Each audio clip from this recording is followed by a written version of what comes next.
Hey everybody, so we're back again with a quick tutorial again. Today we'll be looking over Merchant Portal, which is going to be for your restaurant partners and what they can do inside of it. So we have a couple of different things. None of them are too complex, so this will be quick. First of all, once they log in with the credentials they're going to receive from you, and you can also check out our automated notifications so they can get the login, which I'll try to put in the description down below. We have first and foremost the pause orders feature, which as you can see right now it's selected as active, and we have a button that you press or depress to pause orders. So if we select 30 minutes, this will pause the ability for customers to place orders for 30 minutes. Then we have 60 minutes. End of the day, meaning it will be closed for the rest of the day, and it will automatically reopen the following day. And if something changes, you get food back in stock or anything like that, you can just reactivate it by clicking this right here. Then we have the manage payments. This is where the restaurants will be able to sign up for our auto payments, and that is a pretty self-explanatory process that they will add their bank account, their business ID, and all the other information that we will need to process those orders. Then we have the restaurants tab, in which you will be able to do a couple of things. Also, there will be the pause orders feature there as well, but they will be able to change the name if they have to, if they need to add anything to it, the address of the restaurant, and then the phone number if needed or if applicable. Then we have the features, which are the hours, and this is where it's really important to be careful, because make sure that you read this. The restaurant hours cannot overlap. If you see an error, please check to ensure this is not the case. And this basically means if I had lunchtime set from 12:30 to 9 p.m., if I went in here and I said 8:45 to 11:30 for dinner, that will not work and you will run into issues. So the correct way to do this is basically if your lunch ends at, let's just say 4 o'clock, so it's more realistic. Let's just say 4 p.m. and then dinner starts at 4 p.m., right? We have to put 4 p.m. here and 4 p.m. at the beginning, okay? So make sure you verify that with your restaurant partners, just so you don't run into any issues, especially with Google Food Ordering. Now, once you've done that, there is an option to do normal hours override, and this is useful for if you have certain days, celebrations, events, holidays that you're going to be closed for.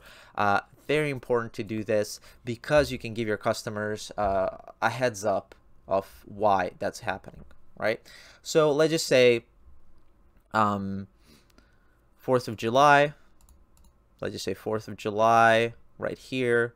Start date 4th of July, end date. And the great thing about this is that you can do this months ahead of time, set it and forget it kind of thing, and the system is automatically going to handle that for you. So once we do that, right, and let's just say we're closed for dinner and we're open for lunch, right? So usually we're open from 4 to 11 p.m. for dinner, but on this July 4th, we will be only open for lunch. All we have to do is set our lunch hours. Let's just say we open at 11, close at 4 p.m. and then we will put a message in, happy 4th of July. We will be closed for dinner. We hope to see your orders tomorrow for dinner time. I mean, whatever you want, right? And this message, if you don't select this, it's gonna be internal, right? So it's gonna tell us why this is happening, but you can also translate that to the restaurant. So if you do select this as a pop-up, if they select your restaurant on 4th of July, during that time, it's gonna tell them, hey, this is why we're doing this. Thank you for checking our restaurant out, but unfortunately we are closed for dinner on 4th of July. And all you have to do is click add. And as you can see, now we will see on the right hand side the current hours override for this day. is going to be this, and this is why. All right, super useful. If you need to remove it, you can set it, you know, dozens of these, and I always suggest restaurant owners to utilize this as much as they can, just so you don't run into that friction and issues where, you know, the customer gets upset because they didn't know you were closed. So there are things that you can do to prevent that. Now we also have limit orders. This is basically working on a principle of how many orders can you receive in 15-minute intervals. So you will see that if I press here, press 1 here, that will mean that at 8:45 a.m. until 9, I can receive 1 order. Then we can just put 1 here, so that means every 15 minutes I can receive an order until 11 a.m. And let's just say I don't want to receive any orders from 11 until 12:30 because it's a big rush. I can just put zeros over here, and then for after, like, starting of like lunchtime, I can receive 2 orders at a time, let's say, for lunch, right? Because I'm not as busy for lunch as I am for breakfast. So you can do that. You can do it by days, and you can apply this to future orders or ASAP orders, meaning can people order ASAP at 8:45 a.m., right?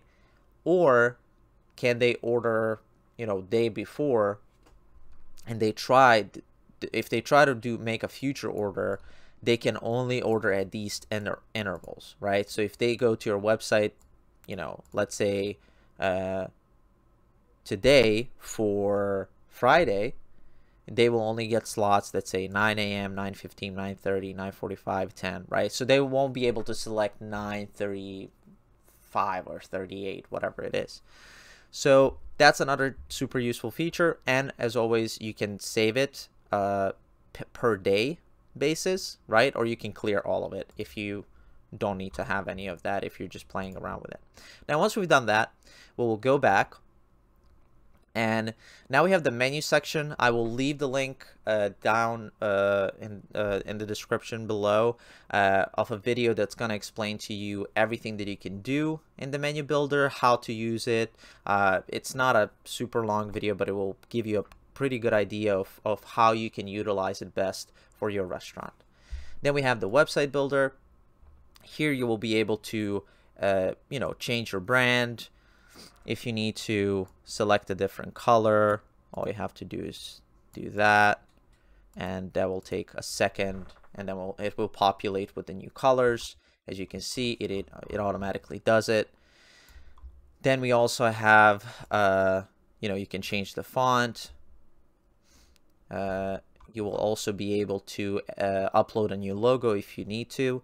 Then we have the business information. If you need to change your hours, make sure you keep this format as we have it as an example, just so you don't encounter any design issues, stuff sticking out or anything like that. You can add your links here, which is super useful. You will just drop the URL inside, and there will be a little icon that's going to pop up.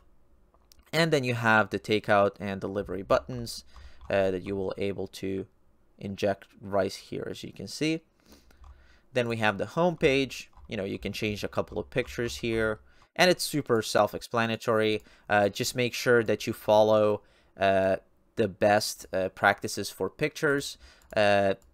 It's pretty easy. Most of the time you'll, you know, just look at the properties of the picture, and our system will automatically resize any pictures, but they might not scale well. They might be stretched. They might be, you know, they might look weird depending on the format. So just, if you can get the recommended resolution for the pictures, please do that.